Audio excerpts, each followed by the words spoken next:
नमस्कार दोस्तों, आप सभी का कहानी किस्से चैनल पर हार्दिक स्वागत है। आज इस वीडियो में मैं आपको सुनाऊंगी माता सबरी की कथा। माता सबरी को भगवान राम पे बहुत विश्वास था, तो इस कहानी को आप पूरे मन से तथा पूरी कहानी जरूर सुनिएगा। तो आइए कहानी सुनते हैं। ये बात भगवान राम के जन्म से पहले की है, जब भील आदिवासी कबीले के मुखिया आज के घर बेटी पैदा हुई थी। उसका नाम सरमणा तथा दूसरा नाम सबरी रखा गया। सबरी की माँ इंदुमती उसे बहुत प्यार करती थी। बचपन से ही सबरी पशु पक्षियों की भाषा समझकर उनसे बातें करती, और जब सबरी की माँ उसे देखती तो वह कुछ समझ नहीं पाती थी।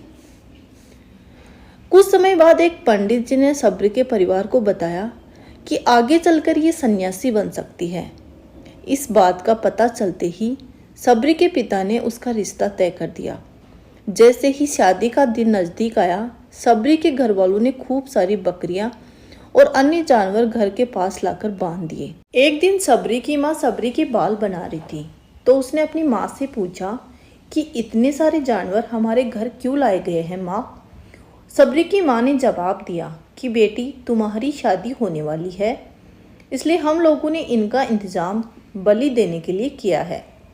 तुम्हारी शादी के दिन ही बलि प्रथा होगी, फिर इनसे स्वादिष्ट भोजन बनाकर सबको परोसा जाएगा।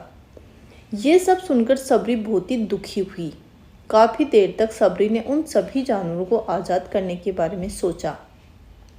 सोचते सोचते सबरी के मन में हुआ कि अगर ये जानवर यहाँ नहीं होंगे तो इनकी बलि रुक सकती है। ऐसा नहीं हुआ तो मेरे घर कहीं चले जाने से ही ये बलि रुकेगी। जब मैं यहाँ रहूंगी नहीं तो किसकी शादी होगी? ना ही शादी होगी और ना ही ये बलि प्रथा होगी। इससे ये सारे मासूम जानवर बच जाएंगे। इसी सोच के साथ जानवरों को रखी गई जगह पर सबरी पहुंची। उसने सोचा कि इन्हें खोल देती हूँ, लेकिन वो ऐसा नहीं कर पाई। उसके बाद सबरी जंगल की तरफ भागने लगी। भागते भागते सबरी ऋषिमुख पर्वत पर पहुंच गई। वहाँ करीब 10,000 ऋषि रहा करते थे। सबरी को लगा कि वो भी इसी जंगल में किसी तरह ऋषि मुनियों की सेवा करके अपना जीवन जी लेगी। वो चुपचाप उसी जंगल के एक हिस्से में किसी तरह से रहने लगी। सबरी रोजाना ऋषि मुनियों की झोपड़ी के आगे झाड़ू लगाती, हवन के लिए लकड़ियां भी लाकर रख देती। ऋषि मुनियों को समझ नहीं आ रहा था कि जंगल में उनके लिए काम अपने आप कैसे हो रहे हैं। एक दिन सबरी को किसी ऋषि ने देख लिया। उससे देखते ही उसने उसका परिचय पूछा। जैसे ही सबरी ने बताया कि वो भील आदिवासी परिवार से संबंध रखती है, तो उसे ऋषियों ने खूब डांट लगाई। सबरी को इस बात का बिल्कुल भी पता नहीं था कि उसकी जाति बहुत छोटी है और उसे ऋषि द्वारा जाति की वजह से अपमान सहना पड़ेगा। इतना सब होने के बाद सबरी हर ऋषि मुनि के दरवाजे पहुंचती और उनके आंगन में झाड़ू लगाकर उनसे गुरु दक्षिणा देने के लिए कहती। हर कोई सबरी को उसकी जाति की वजह से अपने आश्रम के आगे से भगा देता। ऐसा होते होते काफी समय बीत गया। उसके बाद सबरी मतंग ऋषि की कुटिया में पहुंची। वहां पहुंचकर मतंग ऋषि को सबरी ने बताया कि उनसे गुरु दीक्षा चाहिए, लेकिन खुशी खुशी उसे अपने गुरुकुल में रहने दिया और भगवान से जुड़ा ज्ञान देते रहे।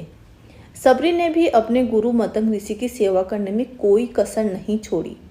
वो गुरुकुल के सारे काम करती थी। सबरी से खुश होकर मतंग ऋषि ने उसे बेटी मान लिया था। समय के साथ मतंग ऋषि का शरीर बूढ़ा हो गया। उन्होंने एक दिन सबरी को अपने पास बुलाया और कहा, बेटी, मैं अपनी देह त्यागना चाहता हूँ। बहुत साल हो गए इस शरीर में रहते रहते। सबरी ने दुखी मन से कहा कि आपके ही सहारे में इस जंगल में रह पाई हूँ। आप ही चले जाएंगे तो मैं जीकर क्या करूँगी? आप अपने संग मुझे भी ले जाइए, मैं भी देह त्याग दूंगी। मतंग ऋषि ने जवाब दिया, बेटी, तुम्हें चिंता करने की जरूरत नहीं है। राम तुम्हारी चिंता करेंगे और तुम्हारा ध्यान भी रखेंगे। सबरी ने राम का नाम सुनने के बाद में पूछा कि वो कौन है और मैं उन्हें किस तरह से ढूंढूंगी। मतंग ऋषि ने बताया कि राम और कोई नहीं बल्कि खुद भगवान है। वो तुम्हें सारे अच्छे कर्मों का फल देंगे। तुम्हें उन्हें ढूंढने की कोई ज़रूरत नहीं है। वो एक दिन तुम्हें खुद खोजते हुए इस कुटिया में आएंगे और तुम्हें उन्हीं के हाथों मोक्ष मिलेगा। तब तक तुम इसी आश्रम में रहो। इतना कहते ही मतंग ऋषि ने अपना शरीर त्याग दिया। सबरी के मन में मतंग ऋषि के जाने के बाद एक ही बात थी, भगवान राम स्वयं उनसे मिलने आएंगे। वो रोज भगवान राम से मिलने के लिए बाग से अच्छे अच्छे फूल लाकर पूरा आश्रम सजाती, भगवान के लिए बेर तोड़कर लाती। भगवान के लिए बेर चुनते समय सबरी उन्हें चख लेती थी ताकि भगवान को सिर्फ मीठे बेर ही दे सके। रोजाना सबरी इसी तरह भगवान के दर्शन की आस में फूल और बेर इकट्ठा किया करती थी। इसी तरह इंतजार में कई साल बीत गए। सबरी का शरीर एकदम बूढ़ा हो गया था। एक दिन आश्रम के पास से ही तालाब में सबरी पानी लेने के लिए गई। तभी पास के ही एक ऋषि ने उसे अछूत कहते हुए वहां से भागने के लिए कहा और एक पत्थर भी मार दिया। वो पत्थर जब सबरी को लगा तो उसे चोट लगी और खून बहने लगा। बहते हुए खून की एक बूंद उसी तालाब के पानी में गिर गई। तभी पूरे तालाब का पानी खून में बदल गया।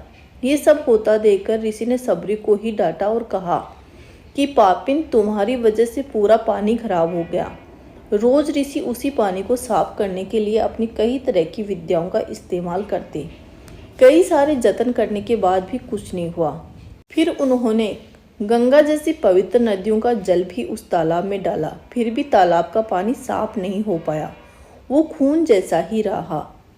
कई सालों तक तालाब के पानी को साफ करने की कोशिश के बाद भी कुछ भी काम नहीं आया तो ऋषि ने थककर सब कुछ छोड़ दिया।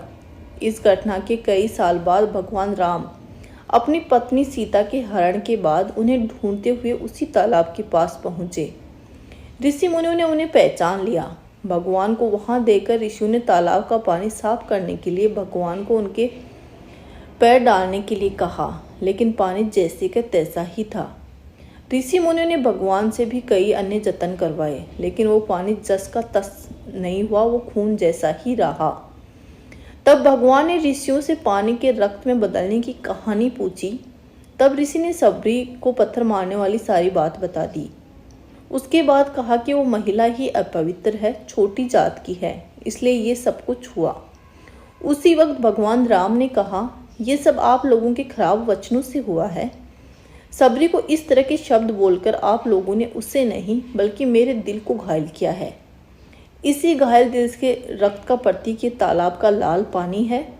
आगे भगवान राम बोले, कहाँ है वो माई, मैं उनसे मिलना चाहता हूँ।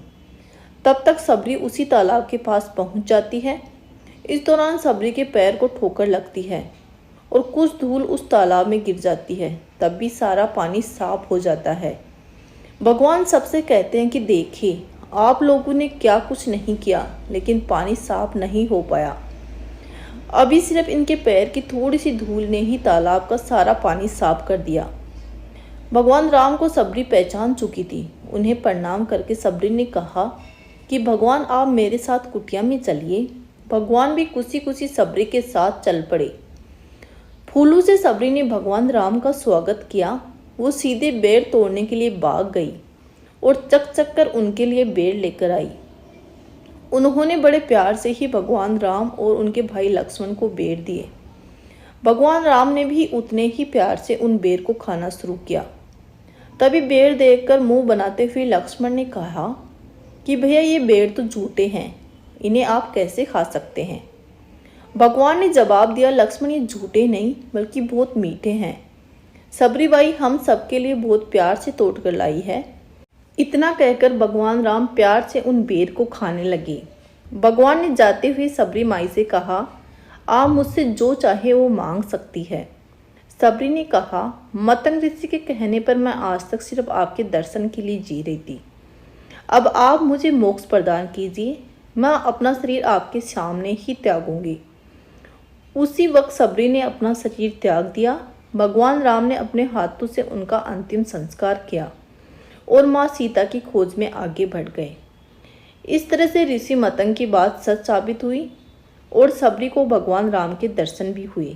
तभी से भगवान राम को सबरी के राम भी कहा जाने लगा।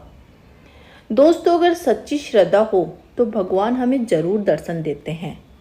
बोलो श्री राम की जय। जय श्री कृष्ण।